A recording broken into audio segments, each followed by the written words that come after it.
Selamat malam, Namik, Nahwin, Nahwisa, Kondolik, Yedigul, Entagol, Waninggapka.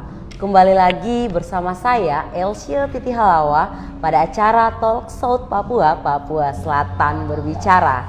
Ya, malam hari ini kita sudah bersama-sama dengan ketiga narasumber. Tentunya kita akan berdiskusi dengan tema kita di malam hari ini, Perhimpunan Anak Transmigran, atau yang biasa disingkat menjadi PATRI. Ada pepatah yang mengatakan bahwa tak kenal maka tak sayang.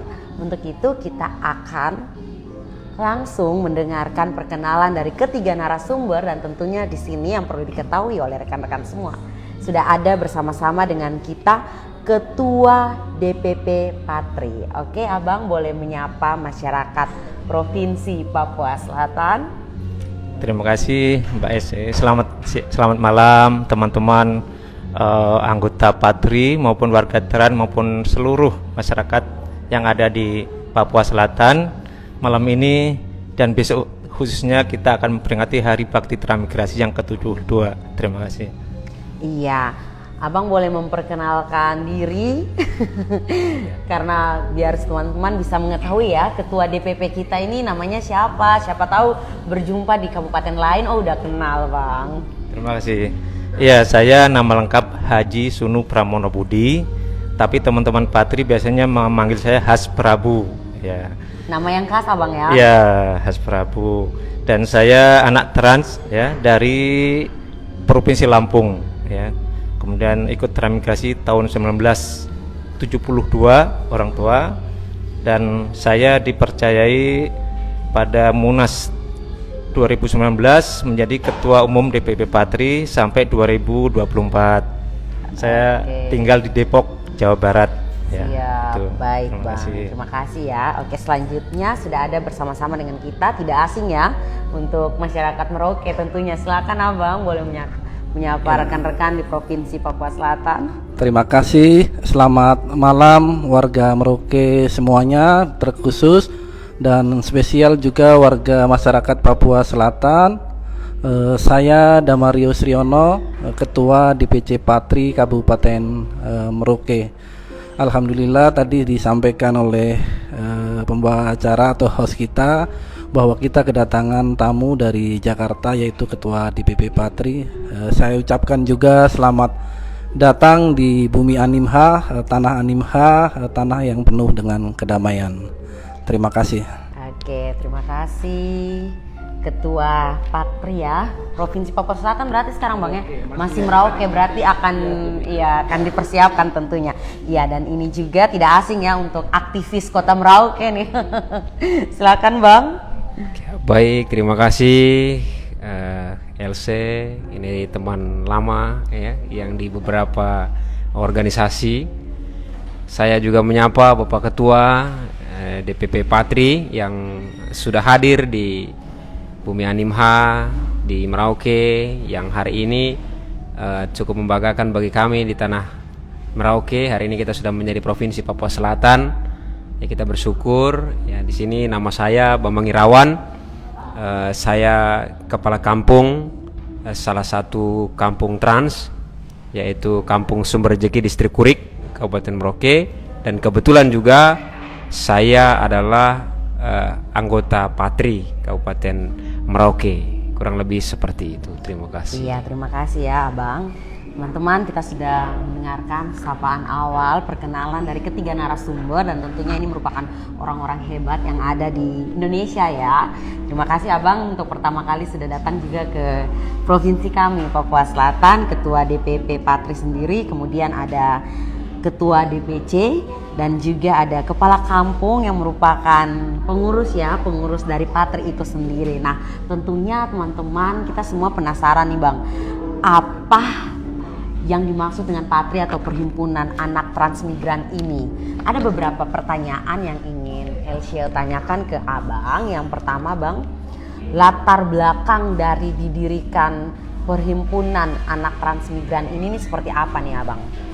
Terima kasih Mbak Elsa. Jadi sebenarnya transmigrasi bagi Indonesia itu bukan barang baru ya.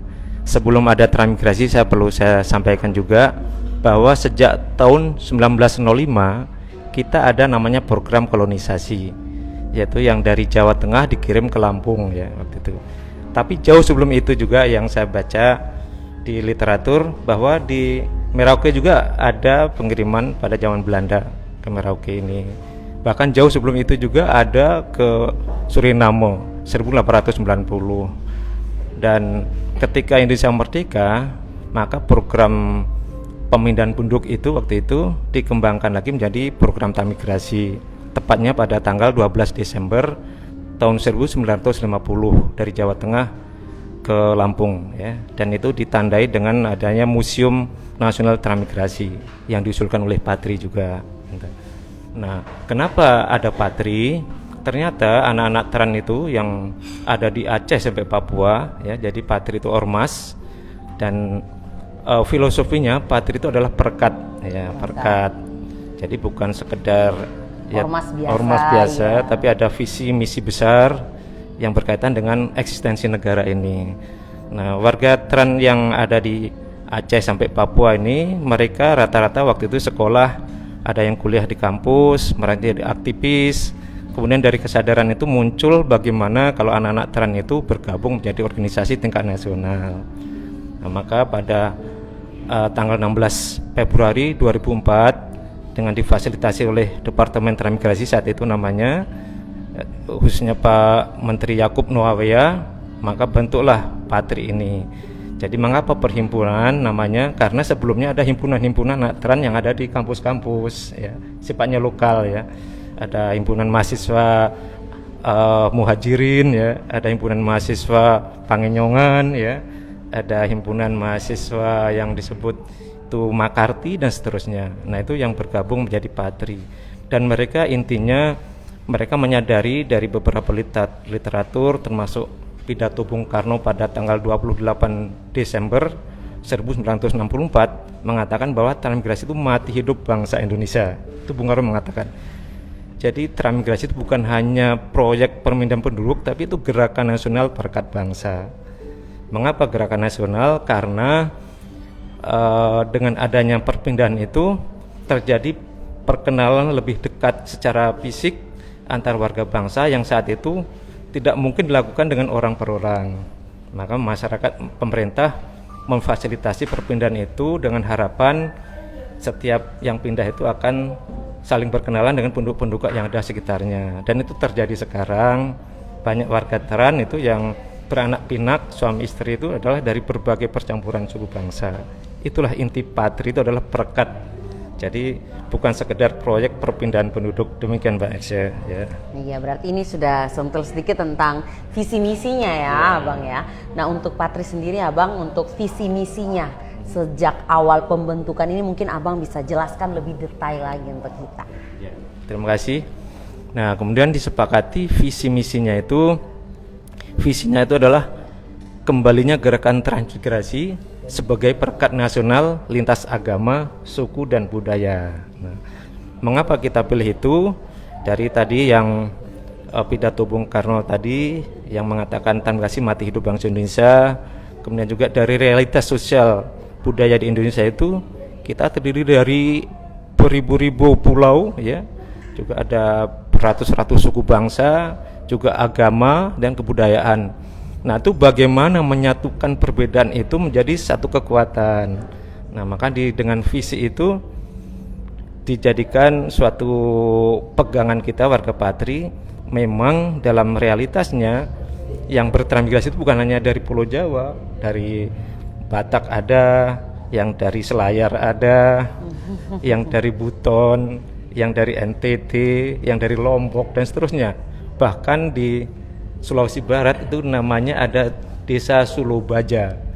Ternyata Sulubaja itu bahasa bahasa Sulawesi Barat, tapi artinya itu tingkatan sunya tuh Sulawesi, lo-nya Lombok, ba-nya Bali, ja-nya Jawa, Sulubaja. Nah, itu luar biasa. Dan itu jarang yang tahu. Oh, ternyata transmigrasi itu bukan sekedar perpindahan penduduk biasa. Nah, tentu misinya dari visi itu kita ingin bagaimana merekatkan kembali, meningkatkan kembali partisipasi sosial di seluruh warga Indonesia dalam membangun masyarakat dan sekitarnya. Dan juga itu terbukti juga sekarang dari transmigrasi itu terbangun ada sekitar lebih 3.000 desa ya, 104 kabupaten ya, 2 provinsi ya, bahkan ini mungkin sekarang nambah ya ini. Iya, Dan satu yang paling fenomenal, satu ibu kota baru Nusantara. Itu di lokasi Tran itu, di Sepaku, Kalimantan Timur. Jadi dengan adanya transmigrasi itu luar biasa dampaknya. Kalau dihitung dari aspek sumber daya, dari aspek pertanian, rata-rata lumbung pangan itu ada di kawasan transmigrasi. Ya. Orang mengenal makan tempe, makan pecel, tahu bakso itu karena ada padi juga Bang padi ya. Ini sudah kita rasakan sama-sama. Karena itu juga sambil melalui kesempatan ini juga kami DPP juga mengusul kepada pemerintah dan ini sedang disiapkan Hari Transmigrasi, Hari Bakti Transmigrasi yang diperingati setiap tanggal 12 Desember itu yang berdasarkan SK Menteri supaya menjadi Hari Bakti, Hari Transmigrasi Nasional dengan dikepreskan ya keputusan Presiden. Mengapa kita dorong jadi Hari Transmigrasi Nasional? Karena nyatanya faktanya transmigrasi itu milik seluruh bangsa Indonesia, bukan hanya milik kementerian tertentu. Itu harapan kita. Terima kasih. Iya, terima kasih ya Abang Has Prabu, Ketua DPP Patri. Dari disampaikan Abang tadi LC bisa dapat nangkap ya. Jadi memang Patri ini tidak hanya dari satu pulau saja, tetapi memang menghimpun Nusantara nih ya, kebinekaannya muncul ya lewat Ormas Patri ini ya. Di sini sudah ada Ketua DPC ya. Ini saya ingin bertanya sedikit untuk Abang Ketua ya. Untuk kepengurusan Patri di ujung timur Indonesia, pembentukannya ini tahun berapa Bang? Iya, terima kasih. Kalau untuk di Kabupaten Merauke sudah beberapa kali terbentuk, cuman kurang eksis. Dan pada tahun 2019 sudah mulai eksis kembali, namun setelah itu ada COVID sehingga sempat redup kembali. Dalam kesempatan ataupun momen Hari Bakti Transmigrasi yang ke-72 ini juga merupakan momen yang sangat spesial bagi kami.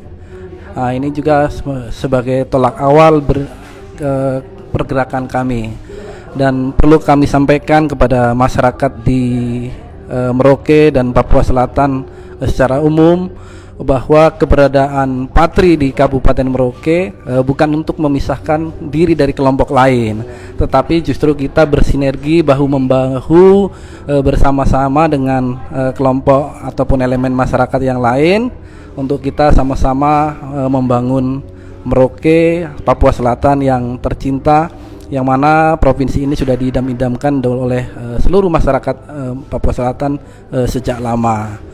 Kita dalam beberapa waktu ke depan kita juga mencoba melaksanakan beberapa program sosial yang tidak berfokus pada kelompok masyarakat transmigran saja, tetapi kepada seluruh warga masyarakat Merauke. Jadi intinya seperti disampaikan Pak Ketum tadi, visi misi Patri adalah untuk merekatkan semua komponen anak bangsa yang ada di wilayah selatan ini.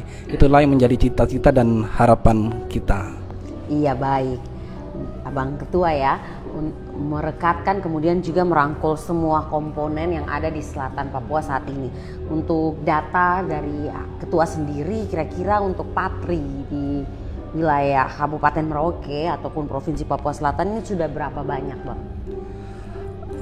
Sebenarnya untuk jumlah warga Patri sendiri cukup besar ya, cukup besar. Untuk detailnya memang kita belum merilis, database-nya belum merilis. Tetapi pada prinsipnya semua anak trans itu menjadi anggota. Patri. Itu berarti hal yang wajib ya? Iya, itu yang harus kita sampaikan kepada masyarakat bahwa kita sudah punya wadah berhimpun, seperti itu. Oke, di sini juga sudah ada kepala kampung ya, abang terkasih kita yang mana juga menjadi kepala kampung di Kampung Sumber Rejeki, Distrik Kurik, yang mana memang notabene masyarakat di Distrik Kurik ini, Kampung Sumber Rejeki ini memang anak-anak trans, dan sudah hadir kepala kampungnya juga anak trans abang ya. Kita akan mendengarkan dari kepala kampung pandangannya sendiri berkaitan dengan Ormas Patri ini dan juga kehidupan berbangsa dan bernegara di wilayah Trans ini Abang. Iya, baik. Terima kasih Kakak LC. Jadi bersyukur ya, artinya yang paling banyak harus saya ucapkan adalah bersyukur bahwa transmigrasi di daerah Papua diterima dengan tangan terbuka saat itu. Kenapa saya katakan demikian?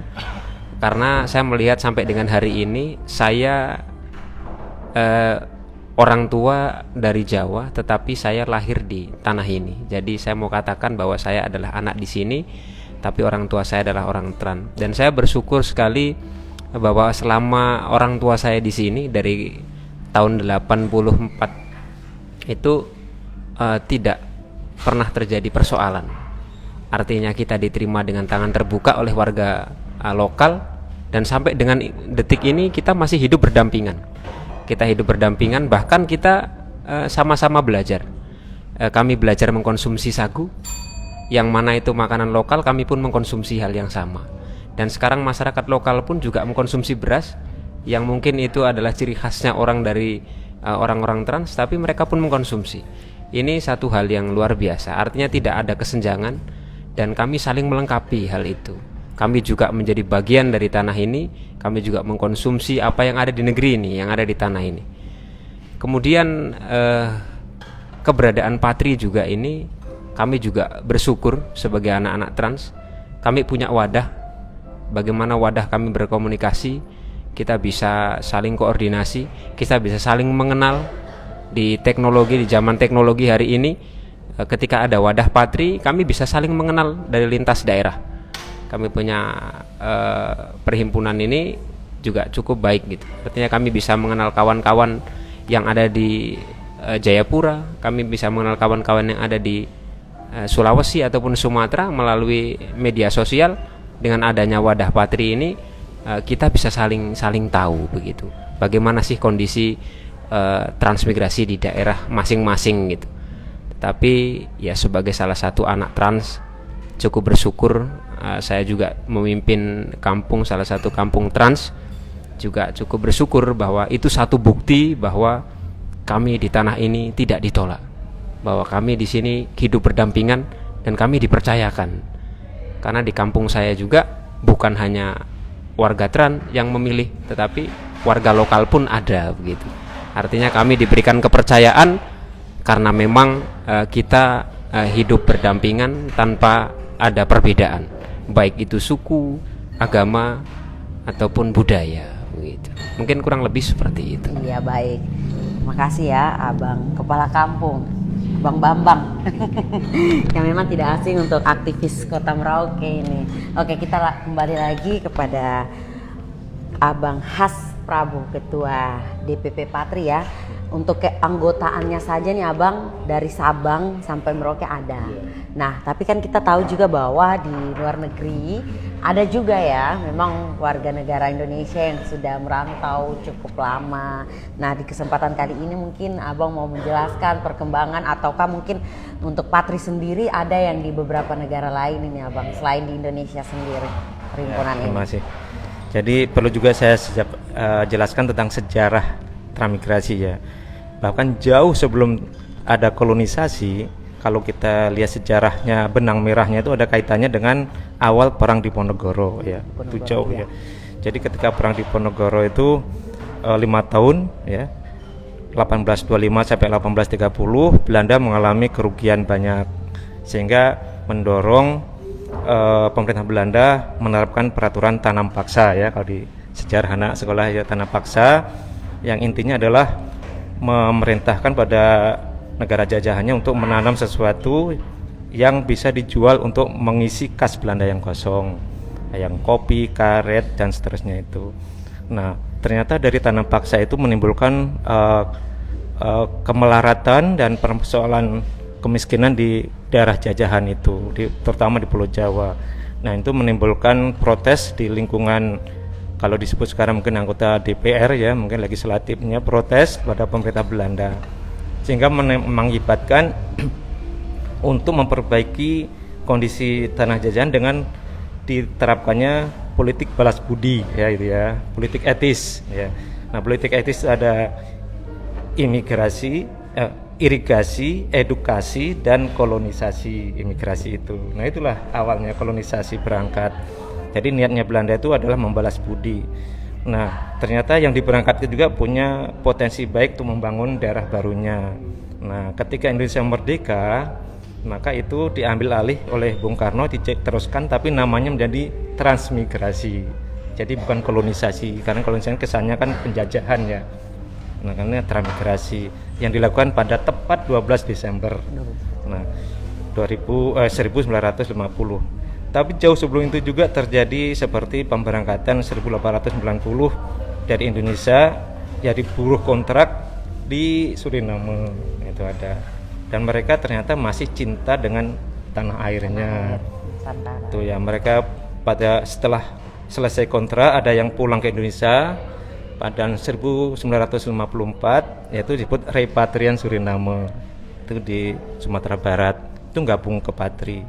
Nah Tran juga yang Belanda tadi yang di waktu Diponegoro kalah perang karena tipu daya itu ada pasukan-pasukan yang diasingkan, diantaranya Sentot ke Bengkulu, kemudian Kiai Mojo ke sekitar Danau Tondano di dulu Sulawesi Utara, sekarang Gorontalo.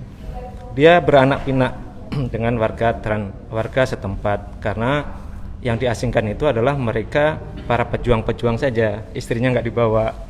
Akhirnya mereka nikah, berkawin-mawin dengan warga setempat. Nah itu juga bagian dari anggota Patri. Nah zaman Indonesia Merdeka, Pak Harto yang Tran bukan hanya warga dari Pulau Jawa, tapi Bali, Madura, dari Lombok, dari NTT, dari Batak ya, dan akhirnya itu termasuk translokal banyak sekali sekarang, bahkan di saat ini bahkan mungkin persentasinya lebih besar translokal daripada tran pendatang. Romusa juga akhirnya jumlah tran itu kalau hitung-hitung secara data kasar sekitar 10 juta kakak gitu ya. Jadi kalau satu kakak itu satu istri, satu bapak, dua anak, 4, itu udah 40 juta itu ya. Tetapi Patri sudah komitmen tidak ingin menjadi partai politik. Kenapa? Ya, karena afiliasi kita itu, isi kita itu sudah beraneka ragam dan kita sangat menghargai keberagaman itu. Sehingga itulah yang diwujudkan dalam visinya itu.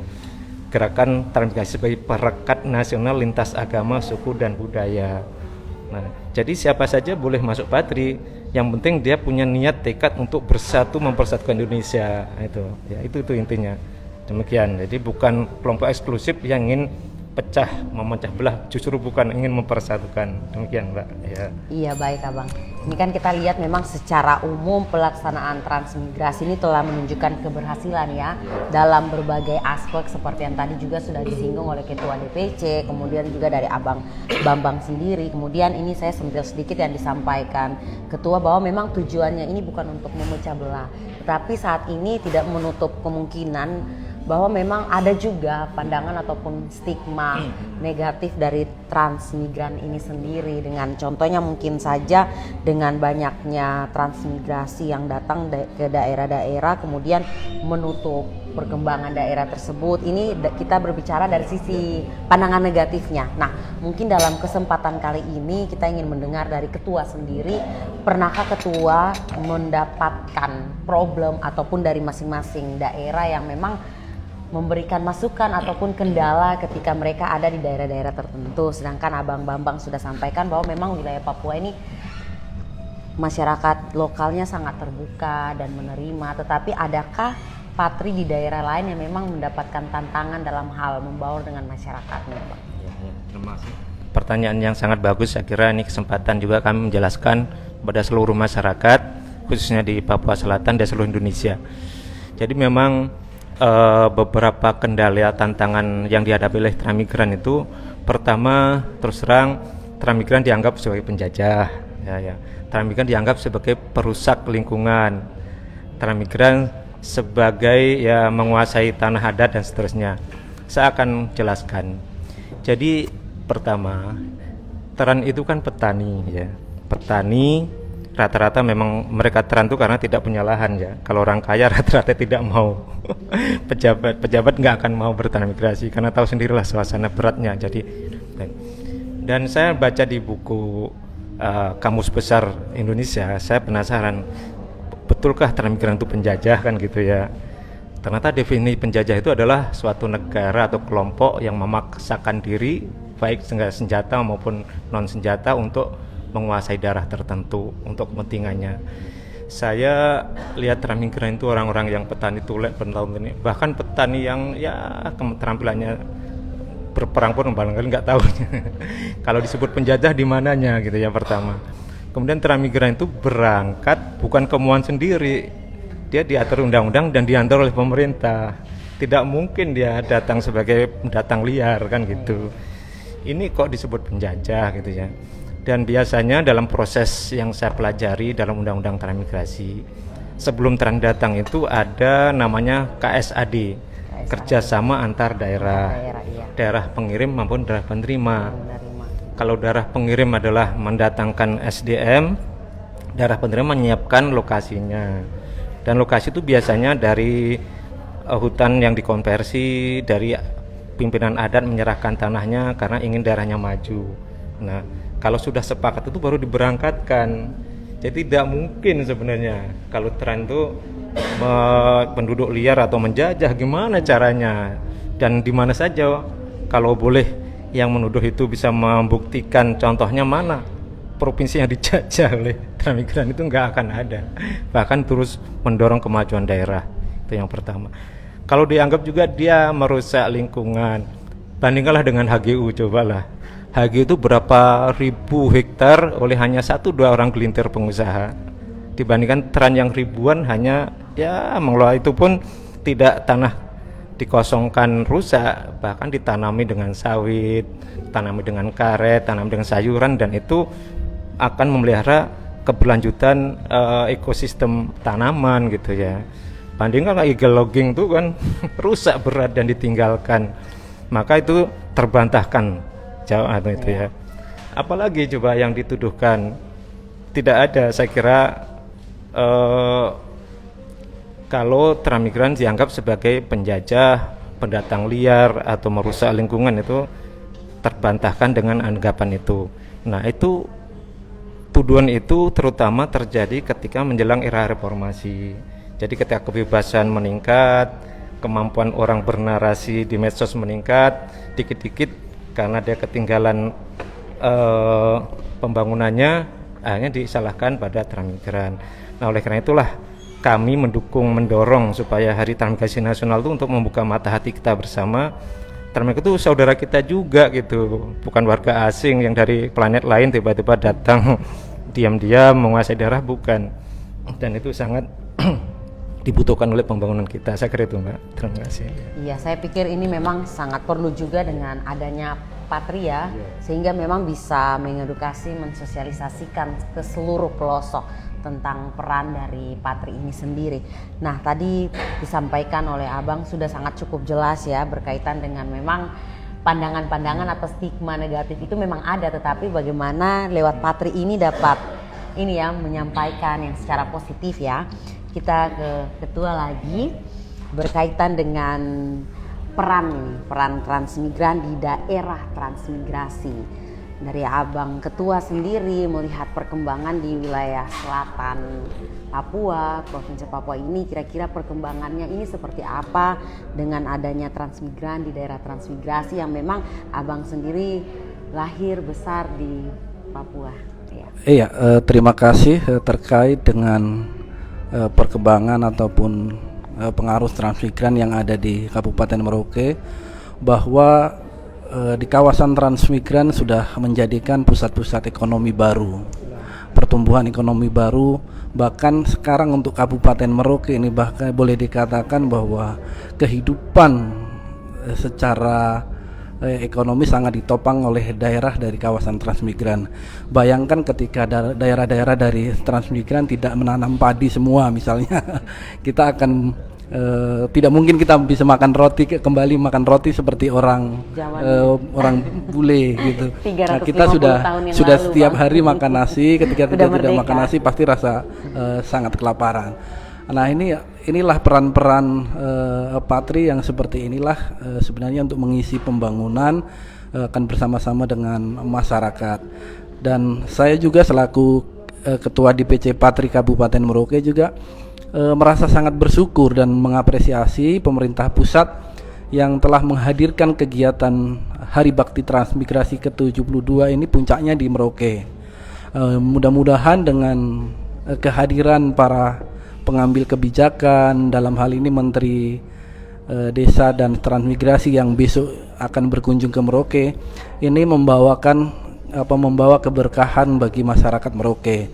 Kalau saya lihat kemarin di rondonnya ada beberapa program, bahkan bantuan kepada masyarakat translokal di Muting. Ini yang sangat bagus ya buat masyarakat yang ada di Muting. Kemudian program-program lain yang dibawa oleh rombongan, dan program-program itu bisa berkesinambungan. Saya kira peran-peran Patri itulah yang ke depan akan bersama-sama dengan masyarakat lainnya tentu mengisi pembangunan, apalagi dengan adanya Provinsi Papua Selatan. Kita semua harus bahu-membahu untuk membangun negeri ini. Iya, baik Bang Ketua. Ada satu pertanyaan lagi yang Elsie ingin tanyakan ke Abang terkasih kita, Bapak Kepala Kampung yang ada di Kampung Trans, yang mana juga bukan hanya masyarakat Trans, tetapi ada juga masyarakat lokal, berkaitan dengan yang tadi sudah dijelaskan juga oleh Ketua DPP sendiri. Stigma negatif itu bagaimana kita rubah ya.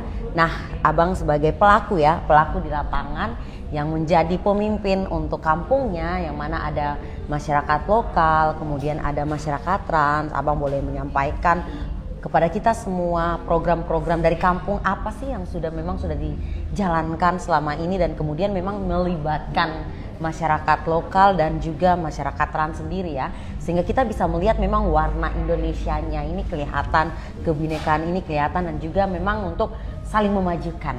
Silakan Abang. Iya, baik, terima kasih.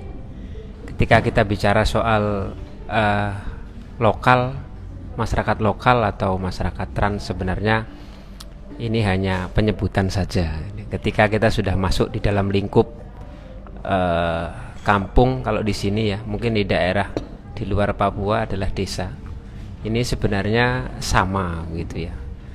Jadi kalau seperti kita sebagai pelaku sendiri yang di kampung, kebetulan saya juga memimpin di kampung ya. Jadi tidak ada perbedaan atau tidak ada pengecualian berkaitan dengan program pemerintah yang dilewatkan dengan ada namanya DD dan ada juga ADK gitu, atau dana desa dan alokasi dana kampung yang dikelola oleh pemerintah daerah gitu.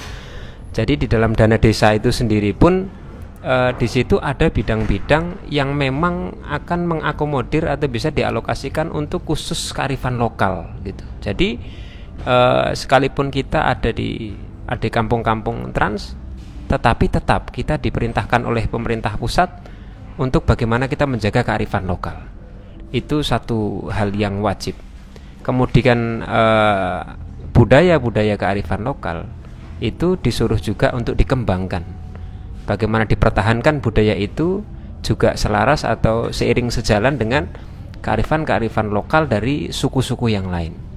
Makanya kita di kampung Trans juga salah satunya mungkin perlu saya sampaikan sedikit. Misalkan ada satu budaya dari Jawa, contohnya misalnya kuda lumping. Nah, ini di dalamnya pun pelaku seninya bukan hanya orang Jawa, tetapi di situ juga ada anak-anak asli Papua begitu. Itu menjadi bagian. Ini satu hal yang menunjukkan bahwa kita anak Trans atau kampung-kampung Trans juga tidak akan meninggalkan atau tidak ada perbedaan antara kami dan mereka begitu. Tidak ada bedanya hari ini LC kalau kita lihat kadang ada pentas seni ketika kita bicara misalkan Yospan atau mungkin yang lain-lain. Siapa sih yang ikut Yospan? Apakah hanya anak-anak lokal ataukah ada anak-anak Trans? Tentu banyak juga yang anak-anak Trans yang mengikut tari-tarian khas Papua begitu. Itu membuktikan bahwa di dalam kita bersosialisasi atau menjalankan atau memajukan daerah itu tidak ada pembeda kami anak trans atau orang trans dengan teman-teman atau saudara-saudara kita yang lokal, tidak ada. Perkembangan saat ini pun juga sama. Program-program yang sementara kami laksanakan di kampung khususnya kayak Sumber Jeki sendiri pun salah satunya adalah kita mendorong untuk diadakannya atau pengadaan untuk seperti rumah bantuan khusus untuk warga lokal seperti itu. Kemudian pelibatan masyarakat lokal di dalam pemerintahan kampung. Nah, ini juga saya lakukan gitu. Artinya itu satu bukti bahwa anak lokal atau saudara-saudara dari kampung atau warga lokal itu juga punya kemampuan yang sama kok sama kita gitu, dari anak trans. Makanya mereka juga layak untuk ada duduk di pemerintahan. Nah, hari ini juga kalau dari skala kampung seperti itu ya, tapi di skala kabupaten pun kita bisa lihat bagaimana ada anak lokal atau warga lokal atau masyarakat lokal, saudara-saudara kita pun hari ini banyak juga yang sudah menjadi pejabat, bukan hanya orang-orang trans. Maka saya menyambung sedikit dari ketua DPP bahwa hari ini keberadaan trans stigmanya tentu banyak, tentu bervariatif. Itu pun dari sudut pandang yang berbeda-beda, tentunya kan seperti itu Pak Ketua ya. Tetapi nyatanya hari ini siapa sih yang duduk menjadi tanggup pimpinan di sini? Apakah semuanya anak trans? Tentu tidak. Gitu. Itu membuktikan bahwa orang trans atau transmigran itu tidak selamanya negatif. Nyatanya positifnya hari ini banyak loh. Bahkan kita lihat dari unsur-unsur pimpinan hari ini adalah semuanya kebanyakan adalah lokal begitu ya. Nah, jadi kurang lebih seperti itu. Di kampung pun sama LC. Jadi pembangunan kita juga tetap SDM kami dahulukan. Yes. Tidak membedakan siapakah anak trans atau bukan trans. Yang jelas adalah warga kampung yang di dalam kampung tersebut mendapatkan hak yang sama. Kalau masuk prioritas ya prioritasnya sama. Jadi tidak ada pembeda. Baik itu hal pendidikan ataupun kesehatan, semuanya sama. Seperti itu yang sudah kita laksanakan hari ini. Terutama kecukupan gizi, kemudian tercukupnya pendidikan, itu yang terus saya galakkan atau tetap dilakukan, sama halnya dengan kepala-kepala kampung yang lain seperti itu. Luar biasa ya apa yang dijelaskan oleh Bapak Kepala Kampung, abang kita ini ya. Kemudian ini sesuatu juga yang menjadi menarik ya, karena untuk HUT Trans ya abang ya, yang keberapa tadi? 70, iya 72, dan puncaknya ada di Merauke. Ini memang sesuatu kebanggaan juga buat kita semua bahwa memang Merauke menjadi tuan rumah untuk tahun 2022 nih abang ya. Untuk itu pastinya besok ketua juga akan sibuk ya mendampingi kementerian ya. Iya, kira-kira untuk momentum ini sendiri, kemudian ketua juga untuk pertama kali ya menginjakan kaki di ujung timur Indonesia, Kabupaten Merauke, Provinsi Papua Selatan. Ada hal apa yang kira-kira ingin digerakkan Patri seluruh Indonesia dengan momentum kali ini nih Pak? Terima kasih. Menyuarakan suara hati. Ya, luar biasa. Teman-teman transmigran. Ini memang momen yang luar biasa, dan tahun 2022 alhamdulillah Merauke dipilih sebagai daerah penyelenggara HBT secara nasional ya, secara nasional. Dan yakin mungkin dari siaran-siaran nanti pasti akan di broadcast ke seluruh Indonesia, bahkan seluruh dunia ya. Maka saya berpesan para teman-teman Patri, para perantau, para mereka yang sangat mencintai negeri ini, mari kita sama-sama bersatu padu menyingsingkan lengan baju untuk membangun Indonesia yang lebih maju. Karena kita yakin, kita tahu sendiri Indonesia itu negara yang sangat kaya raya. Upaya merekatkan hati antar anak bangsa. Karena tidak mungkin merekatkan hati, merekatkan penduduk kalau tanpa didekatkan fisiknya. Nah, salah satu cara mendekatkan jadi berangkatkan itu. Kalau dari jauh itu nggak bisa. Gimana akan menimbulkan rasa cinta, rasa kenal kalau tidak berdekatan. Ya, demikian. karena tak kenal maka tak sayang. Karena kenal maka tak sayang. Jadi transmigrasi itu adalah bentuk kasih sayang Tuhan pada kita untuk merekatkan hati Indonesia. Terima kasih. Iya, terima kasih Ketua DPP. Silakan Abang Ketua DPC. Ya, terima kasih. Dalam momen Hari Bakti Transmigrasi ke-72 ini, saya Ketua DPC Patri Kabupaten Merauke mengucapkan selamat Hari Bakti Transmigrasi kepada seluruh warga masyarakat Merauke dan warga masyarakat Papua Selatan. Mari kita bahu-membahu membangun Merauke yang kita cintai sama-sama dengan mewujudkan Merauke sebagai istana damai, Merauke yang asik, Merauke yang nyaman buat semua orang. Terima kasih. Selanjutnya Abang Bambang. Baik, terima kasih untuk seluruh warga Kabupaten Merauke, khususnya Provinsi Papua Selatan yang menyaksikan talkshow hari ini atau malam hari ini di 3 kabupaten ya. Mungkin dari tempat ini juga saya ingin menyampaikan kepada kita semua, khususnya teman-teman atau saudara-saudara sekalian yang berada di kampung-kampung trans ya, saya ingin menyampaikan bahwa mari kita bangun tanah Animha ini dengan cara dan strategi kita masing-masing, tanpa kita meninggalkan kearifan lokal, tanpa kita menghilangkan identitas atau jati diri. Dan mari kita kembangkan apa yang bisa kita kembangkan dan kita majukan negeri ini sebagaimana negeri ini sudah mendapat julukan sebagai kota damai, dan kita buktikan, kita wujudkan bahwa kita bisa membangun di negeri ini dengan tanpa adanya perbedaan. Dari mana kita berasal, dari suku apa ataupun agama apa, mari tetap kita bergandeng tangan, bersatu padu. Dari warga atau saudara-saudara kita yang lokal ataupun kita yang trans, kita adalah sama, kita adalah warga Indonesia yang punya visi dan misi yang sama, khususnya yang ada di sini, yaitu untuk membangun Kabupaten Merauke atau Papua Selatan yang jauh lebih baik. Terima kasih. Baik, terima kasih untuk ketiga narasumber, Ketua DPP, Ketua DPC, dan juga Abang Kepala Kampung. Terima kasih juga untuk seluruh masyarakat Provinsi Papua Selatan yang sudah menyaksikan live kita di malam hari ini.